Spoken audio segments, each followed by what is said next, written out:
Quando uma família sai para acampar e não volta para casa, fica claro que algo terrível aconteceu.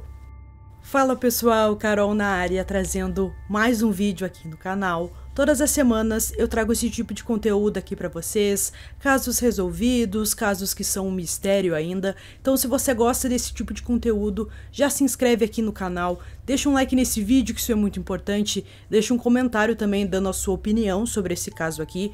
Não esquece de ativar o sininho de notificações, isso é muito importante e bora pro vídeo.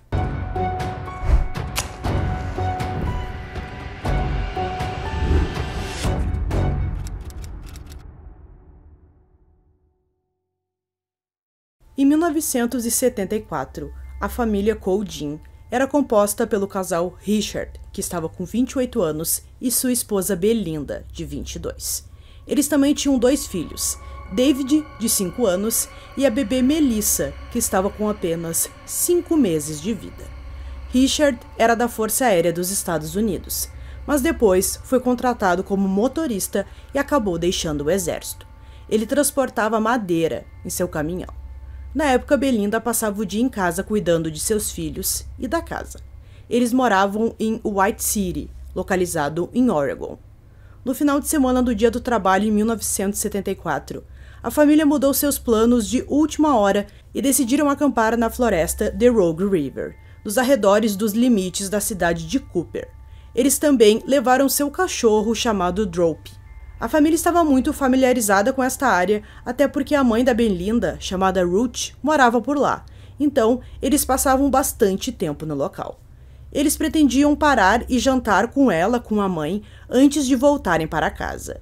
Em 1º de setembro, Richard e seu filho David caminharam até uma loja chamada Cooper General Store para comprar um pouco de leite, chegando no local aproximadamente às 9 horas da manhã.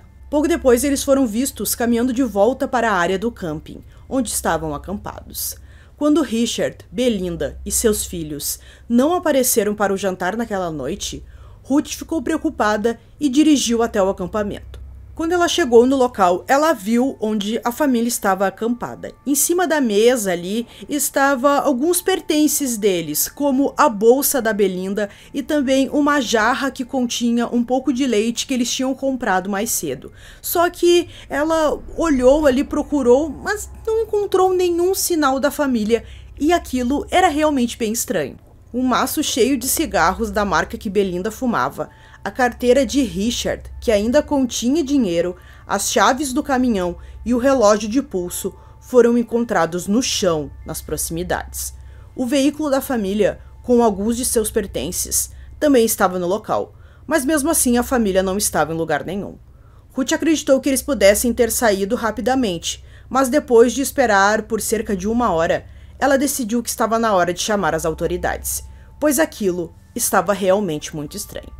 Quando a polícia chegou no local, eles esperaram 24 horas para iniciar a investigação. De início, eles não acreditavam que tinha um crime envolvido. Um policial que estava no local disse: aquele acampamento era assustador, até o leite ainda estava em cima da mesa. A busca inicial não revelou nenhuma pista sobre a família desaparecida. No dia seguinte, algo estranho aconteceu.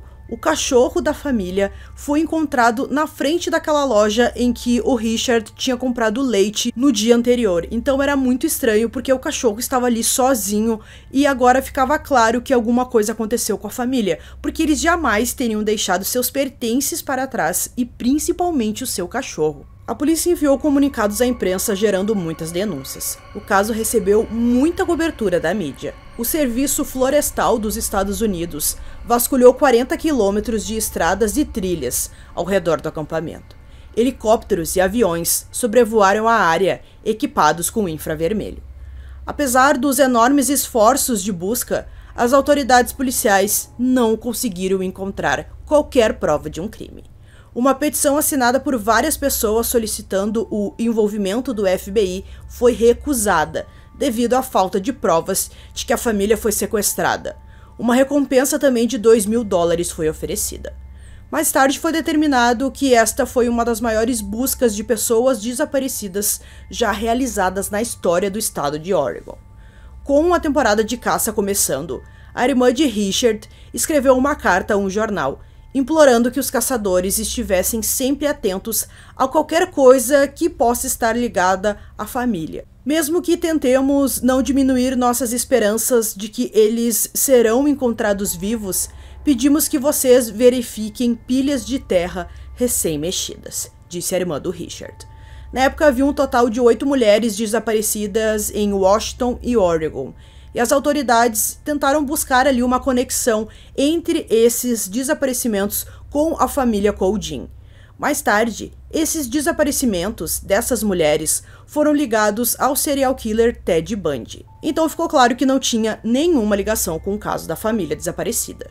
Meses se passaram e a família e os amigos de Coldin continuaram a procurar por eles. Os detetives investigaram os antecedentes da família para ver se o desaparecimento poderia ter sido planejado.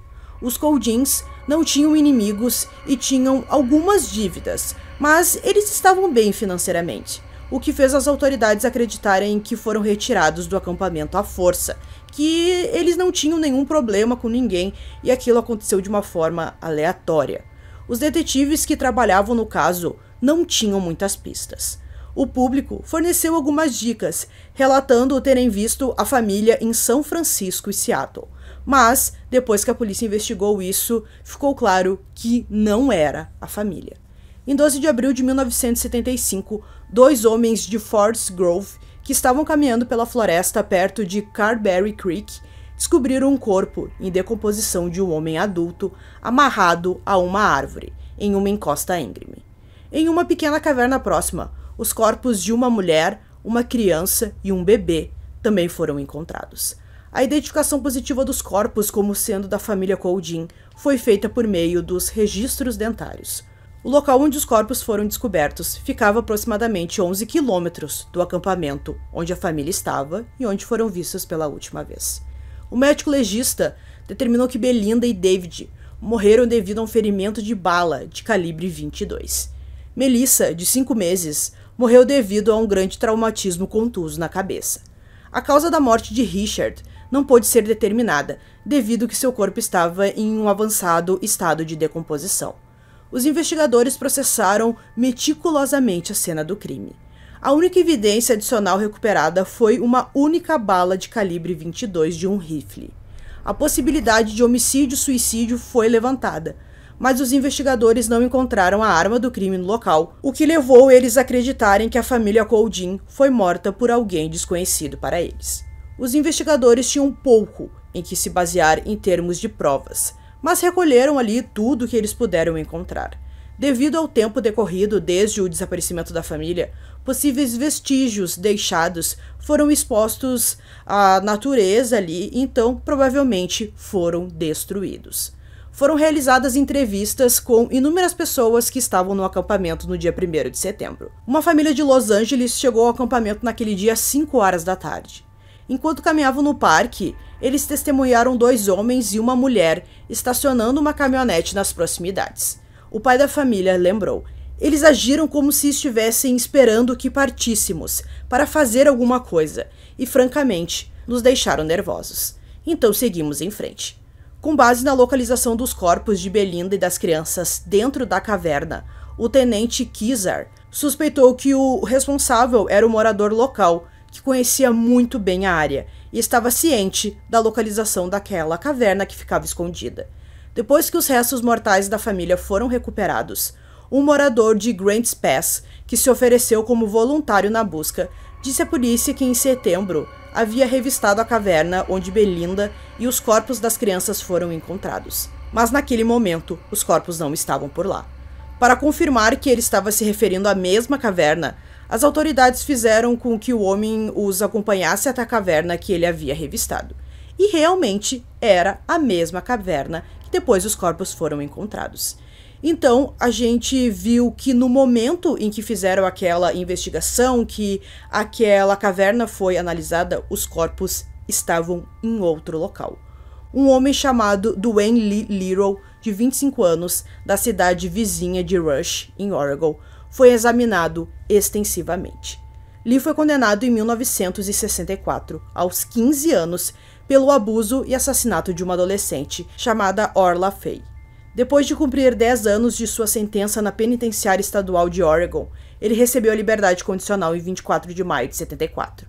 Os investigadores determinaram que Lee e seus pais estiveram na área de Cooper Rogue River durante o final de semana do Dia do Trabalho. Um residente local relatou aos investigadores que durante o final de semana do Dia do Trabalho, Lee e seus pais assinaram um livro de visitas em uma de suas cabanas remotas que ficava na área. Um mandado de busca na propriedade dos pais de Lee, onde ele também morava, não revelou nenhuma arma, mas eles encontraram um componente de mola interna consistente com um rifle calibre 22. A liberdade condicional de Lee foi revogada depois que sua namorada informou às autoridades que o viu com uma arma de fogo em dezembro do mesmo ano. Ele foi então mandado de volta para a prisão por violação da liberdade condicional. Ele recebeu a sua liberdade condicional mais uma vez em 26 de abril de 77. Então, em 2 de junho de 80, Lee pegou uma mulher grávida cujo carro havia quebrado em Portland. Ele agrediu ela fisicamente e também sexualmente. A mulher tinha 23 anos e seu nome era Marge Hunter. Tanto Marge quanto seu bebê sobreviveram, e ele foi condenado a 3 penas consecutivas de prisão perpétua pela tentativa de homicídio. Russ Kelly, um presidiário que certa vez dividiu uma cela com Lee, mais tarde afirmou que ele confessou os assassinatos dos Coldins. Apesar de todas as evidências circunstanciais, a polícia nunca estabeleceu uma ligação entre qualquer membro da família Lee e os assassinatos da família Coldin. Os investigadores analisaram todos os assassinatos e desaparecimentos na área, em busca de quaisquer semelhanças com o caso da família Coldin, mas eles não encontraram nada. Richard Davis, um ex-detetive da polícia do estado de Oregon, foi entrevistado em agosto de 2020 e falou algumas coisas sobre essa investigação. Ele é um dos últimos que investigou o caso e que ainda está vivo. Ele disse que conduziram buscas que duraram meses antes de encontrarem os corpos. Ele afirmou que alguns dos primeiros suspeitos foram rapidamente descartados.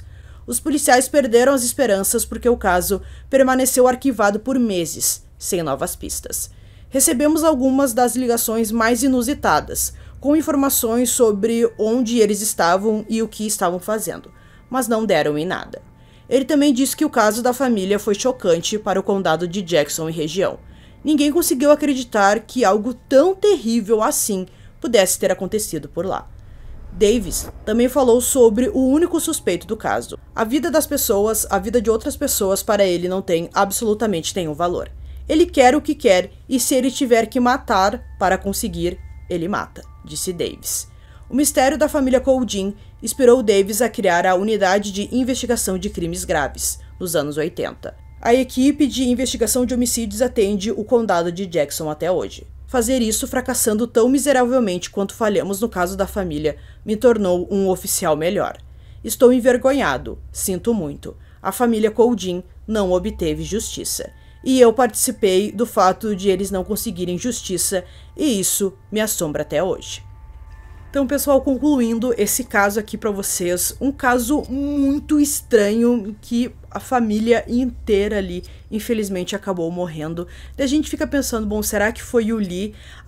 Acho que tudo indica que ele é um bom suspeito por causa de tudo o que ele fez. Será que os pais dele sabiam de alguma coisa e esconderam?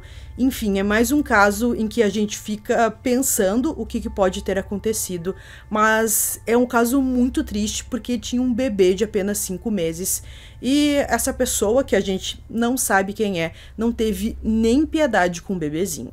Então espero que vocês tenham gostado desse vídeo. Esse foi mais um vídeo aqui no canal Durmam Bem e até o próximo.